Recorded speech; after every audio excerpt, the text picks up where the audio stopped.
La deuxième session ordinaire de l'année du Conseil économique et social se tient au moment où le pays connaît un regain de violence dans certaines de ses localités, environ 200 km de Bangui, la capitale.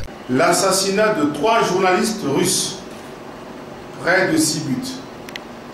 Le carnaval des engins de la mort à Kagabandoro et Sido sont autant de facteurs d'inquiétude pour nos populations qui, je le répète encore, n'aspirent qu'à la paix. Et pourtant, le panel de l'Union africaine continue de mener des actions sur place dans le cadre des préparatifs de la tenue d'un dialogue sur la crise centrafricaine qui n'a que trop duré. Apparaît à bien des égards comme une piste pertinente, malgré les réserves de beaucoup de nos compatriotes qui, à tort ou à raison, lui trouvent les mêmes mécanismes.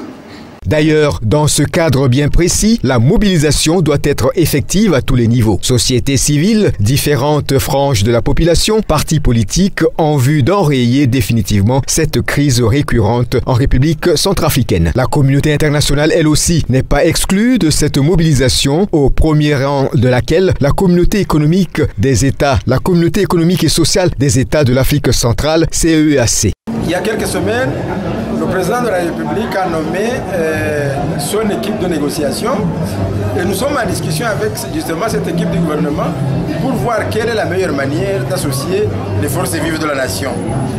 Et le gouvernement pense que... Au cours de cette deuxième session ordinaire, 10 thèmes au total sont programmés, parmi lesquels on retiendra celui de l'acquittement de Jean-Pierre Bemba sur tout le volet problématique des réparations en République centrafricaine, celui concernant les opportunités de financement des secteurs sociaux, éducation et santé par les représentants de l'Union européenne et de la Banque mondiale, sans oublier le thème relatif aux perspectives d'une paix durable en Centrafrique, feuille de route de l'Union africaine. À l'issue des échanges, le Conseil économique et social va émettre des avis et recommandations sur les 10 thèmes programmés et les renvoyer au gouvernement. Ce dernier va les transformer en projet de loi pour les faire examiner puis les adopter ou non par l'Assemblée nationale.